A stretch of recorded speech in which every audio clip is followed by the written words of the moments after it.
The researcher has the obligation to provide monitoring information to the committee.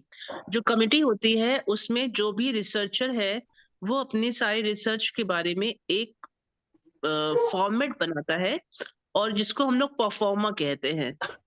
वो उसका एक base होता है आपकी स्टडी का कि आप उसमें क्या करना चाह रहे हो। वो आप उसके कुछ पॉइंट्स लिखोगे, आप इसमें ये लिखोगे कि इसके क्या नाम है, इसमें हम कौन-कौन से पेशेंट्स को ले रहे हैं, जिसमें हम लोग इंक्लूजन क्राइटेरिया और एक्सक्लूजन क्राइटेरिया बोलते हैं। फिर उसमें हम मेथड मटेरियल मेथड है कि हम उसको कैसे उस टेस्ट को 100 दोनों दिया है ना अप्पू जी? 25 नंबर। हाँ 25 को दोनों दिया था। 100 मुझे म्यूट रखा करो यार।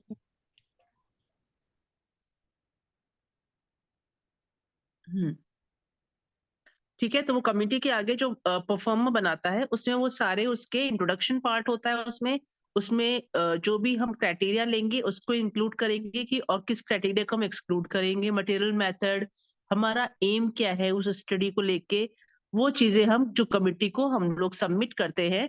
उसके बाद जो कमिटी है उसको सुनती है, उसमें जैसे रिव्यू करती है, उसमें जो होता है वो information regarding funding, sponsors, institutional affiliation, ये सब चीजें डिस्कस होती हैं और पेशेंट को क्या इंसेंटिव दिया जाएगा या नहीं दिया जाएगा, ये सब चीजें डिस्कस होती हैं। उसके बाद ही वो जो स्टडी होती है वो ओके की जाती है। Now you can do this study and we are giving consent for this.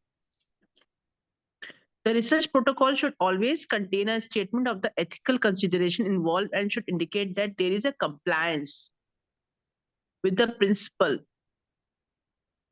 in this declaration। जो उसमें ये होता है जो पेशेंट है, जो भी आपका declaration है उसमें उसका वो आपका भी compliance होना चाहिए कि पेशेंट आपका एंड तक आपके साथ स्टडी में रहे। ये बहुत इंपॉर्टेंट होता है। Medical research involving human subjects should be conducted only by scientifically qualified persons।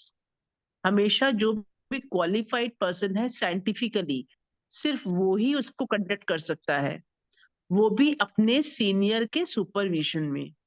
जो हमारे उसमें एमएस के कैंडिडेट्स होते हैं, मास्टर ऑफ सर्जरी के या एमडी के, मास्टर ऑफ डॉक्टरेट के, तो वो उनका एक गाइड होता है, चीफ गाइड होता है, जो उसको सुपरवाइज करता है कि वो जो हमारा कैंडिडेट है वो क्या स्टडी कर रहा है और किस तरीके से कर रहा है। The responsibility for the human subject must always rest with a medically qualified person. Every medical research project involving human subject should be preceded by careful assessment of predictable risk। कि human subject के लिए जो भी risk है उसको explain हो और वो benefit ज्यादा हो instead of risk। Physicians should abstain from engaging in research project involving human subject unless they are confident that the risk involved have been adequately assessed and can be scientifically managed। कि अगर कोई risk है भी तो वो हमारा पता लग जाए, असेस कर ले और उसको मैनेज कर ले। जैसे कोई इंजेक्शन लगाया, उसको रिएक्शन हो गया, तो तुरंत उसको मैनेज करने के लिए उसमें anti allergic drug, anaphylactic drug और ऑक्सीजन मतलब व्हाटएवर, वेंटिलेटर की भी अगर जरूरत पड़े तो वेंटिलेटर भी बिल्कुल तैयार रहना चाहिए अगर ऐसा कुछ होता है तो। Medical research is only justified if there is a reasonable likelihood that the population in which the research is carried out stand to benefit from the result of the research। ये हमने डिस्कस किया था कि भाई उसमें benefit निकलना चाहिए कि ये मेडिसिन या ये ड्रग या ये डायग्नोस्टिक टूल हमारे जो ये है कम्युनिटी के लिए बेनिफिशियल है कि नहीं है, मतलब उसका एक कंक्लूजन जरूर निकलना चाहिए। The right of research subject to safeguard their integrity must always be respected। जो भी उसका जो है सब्जेक्ट है उसका जो राइट है वो बिल्कुल रेस्पेक्ट में होना चाहिए, उसकी प्राइवेसी मेंटेन रहनी चाहिए और उसका जो भी स्टडी है वो कॉन्फिडेंशियल होना चाहिए। इसलिए कभी पेशेंट का नाम नहीं लेते हैं, इट्स ओनली अ सब्जेक्ट।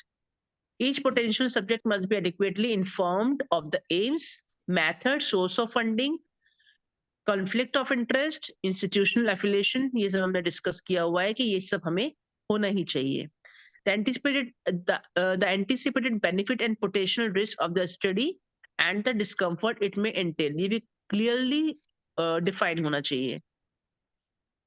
और the subject should be informed of the right to abstain from participation, अगर उसको लगता है कि भाई वो नहीं करना चाहता है तो उसको उसी में से आप हटा दो। After ensuring that the subject has understood the information, the physician should then obtain the subject freely given informed consent, preferably in the writing. It should be a written consent.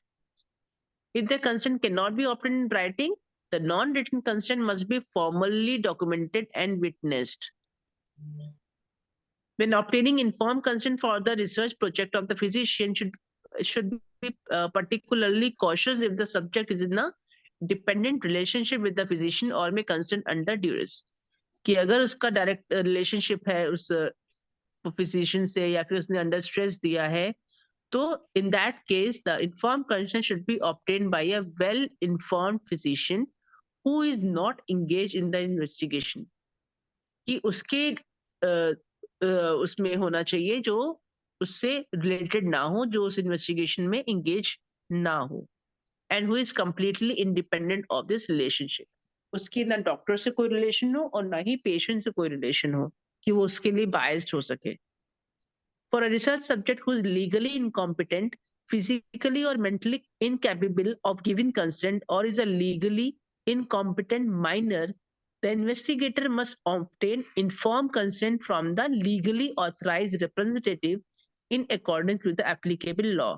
अगर वो जो हमारा सब्जेक्ट है legally incompatible है, physically है, वो उसमें incompetent है, वो मेंटली इनकेपेबल है या फिर माइनर है, तो उसमें हम लोग हमेशा जो गार्जियन होता है या फिर जो उससे जो उसमें ऑथराइज्ड होता है उससे हम लोग कंसेंट लेते हैं। When a subject deemed legally incompetent, such as minor child, is able to give assent to decision about participation in research, the investigator must obtain that assent in addition to the consent of the legally authorized representative. इसमें ये भी है कि more than 12 years जो वो होते हैं बच्चे, उन क्योंकि वो है ना कुछ 12 को चाइल्ड में लेते हैं, फिर 12 to 18 हमारा एडोलसेंट हो जाता है, तो हम लोग एडोलसेंट को का कंसेंट मानते हैं कि नहीं मानते, ये भी एक सोर्स उसमें मैटर ऑफ डिबेट है। फिर research on individual from whom it is not possible to obtain, जैसे कोई बेहोश है, अनकॉन्शियस है, लाइफ थ्रेटनिंग कंडीशन है, उसमें अगर हम कंसेंट नहीं ले पाते हैं तो हमें पेशेंट की कंडीशन को देखते हुए उसका हमें ट्रीटमेंट कर देना है, कंसेंट बाद में लेते रहेंगे।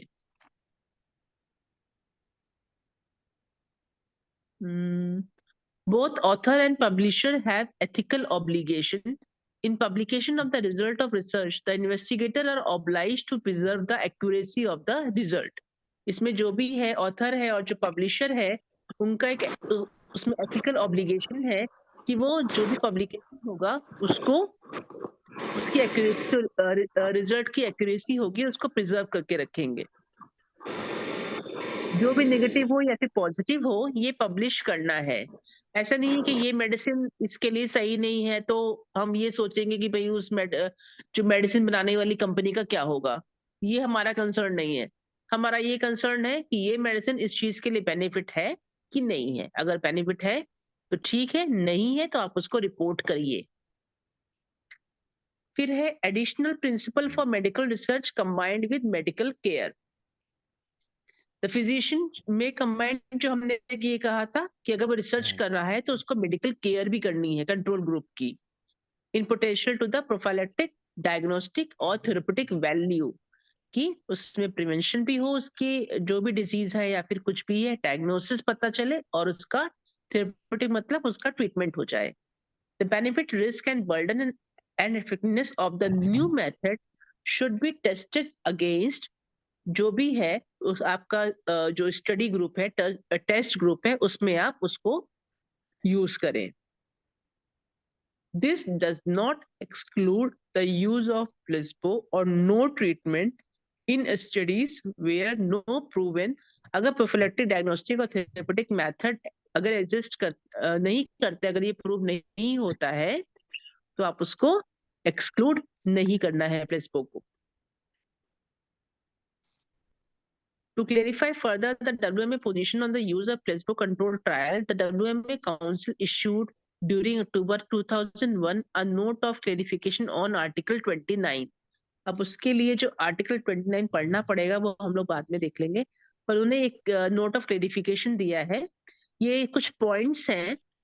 At the conclusion of the study, conclusion मतलब आप स्टडी कर चुके हैं, आपने रिजल्ट निकाल लिया है, अब आपने उसको कंक्लूजन पे आ गए हैं कि इस स्टडी में क्या कंक्लूजन निकला. At the conclusion of the study, every patient entered into the study should be assured of access to best proven prophylactic, diagnostic and therapeutic method identified by the study. कि वो उसको access कर सकता है.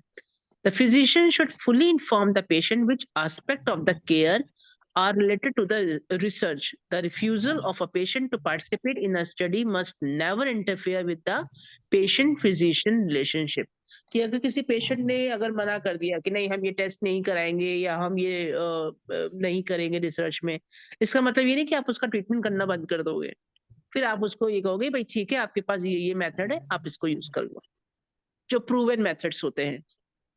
In the treatment of a patient where proven prophylactic, diagnostic and therapeutic method do not exist or have been ineffective, the physician with informed consent from the patient must be free to use unproven or new prophylactic. कि अगर उस patient का जो diagnostic या prophylaxis या जो उसमें treatment उसने किया वो इनइफेक्टिव होता है, तो वो जो अनप्रूवन है या नए अगर टेस्ट कोई आए हैं तो उसको भी ट्राई कर सकता है पेशेंट के बेनिफिट के लिए. If in the वो physician judgment it offers hope of saving life, re-establishing health और alleviating suffering, ये उसका राइट है उस पेशेंट का कि आप जो भी डॉक्टर है उसकी नए उसको इन्वेस्टिगेशंस या कुछ और भी है उसमें यूज कर सकता है. The WMA is concerned that paragraph 29 of the revised declaration of Helsinki October 2000 has led to diverse interpretation and possible confusion. इसमें बहुत कुछ नहीं है, बस यही चीजें हैं. Where the compelling and scientifically sound methodological reason it is necessary to define the, मतलब efficacy उस पे मेन चीज है प्रोफिलैक्सिस, डायग्नोस्टिक टेस्ट जो होते हैं और थेरेपेटिक, इनकी एफिकेसी और सेफ्टी इसमें होनी चाहिए. ठीक है. लास्ट है all other provision of the Declaration of Helsinki must be adhered to, especially for the need for appropriate ethical and scientific review. जो DOH का है इसका यही है कि भाई उसमें appropriate ethical और scientific reviews होंगे. हो गया यूनिट 2.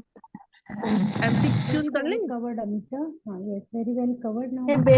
बैकग्राउंड में आवाज कैसे आ रही, कोई सो गया क्या?